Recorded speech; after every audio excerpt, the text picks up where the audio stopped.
بسم اللہ الرحمن الرحیم۔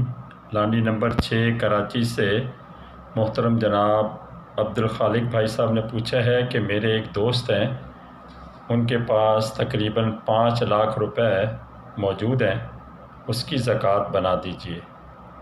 میرے محترم بھائی، زکوٰۃ جو ہے وہ مال کا 40واں حصہ ہے، یعنی ٹوٹل مال جو ہے اس میں سے جو 40واں حصہ بنتا ہے وہ نکالا جاتا ہے۔ چنانچہ 100 روپے پر 2.5 روپے زکوٰۃ بنتی ہے، 1000 پر 25 روپے بنتی ہے، 10,000 پر جو ہے نا وہ 250 روپے بنتی ہے، 1 لاکھ پر 2500 روپے بنتی ہے، اور یہ 2500 کو جب آپ 5 سے یعنی کہ ملٹیپلائی کر دیں گے، ضرب دے دیں گے، تو جو جواب آئے گا وہ 12,500 ہے۔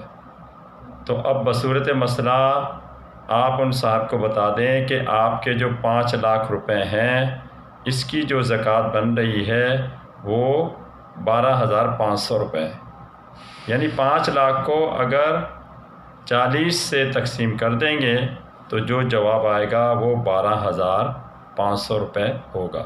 اسی طرح سے کسی کے پاس 10 لاکھ ہے، 20 لاکھ ہے، 1 کروڑ ہے، جو بھی ہے، جتنی بھی رقم ہے، اس رقم کو جب 40 سے تقسیم کریں گے تو جو جواب آئے گا وہ یعنی کہ زکوٰۃ ہوگی۔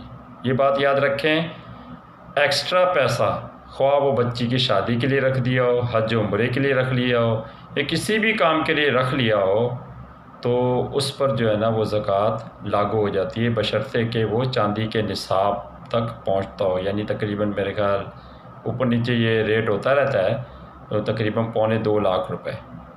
تو کسی کے پاس بھی اگر یعنی کہ یہ ایکسٹرا پیسہ ہے، خواہ وہ کسی بھی کام کے لیے رکھا ہے، تو اس پر جو ہے نا زکوٰۃ لاگو ہو جائے گی۔ کم پیسے پہ نہیں ہے، 2.25 لاکھ روپے پہ ایکسٹرا پیسہ، یعنی ضرورت سے زائد پیسہ، خواہ وہ کسی بھی کام کے لیے رکھا ہو، اس پر جو ہے نا زکوٰۃ لازم ہے۔ ہاں اگر وہ خرچ ہو جائے تو پھر جو ہے نا ظاہر ہے وہ پیسہ ہے ہی نہیں، نصاب کو پہنچ ہی نہیں رہا، تو پھر زکوٰۃ نہیں ہے۔ امید ہے یعنی 5 لاکھ پر جو ہے 12,500 روپے زکوٰۃ بنتی ہے، یہ بات آپ کو سمجھ میں آ گئی ہوگی۔ مسئلہ میں نے بیان کر دیا، باقی واللہ اعلم۔ السلام علیکم ورحمۃ اللہ وبرکاتہ۔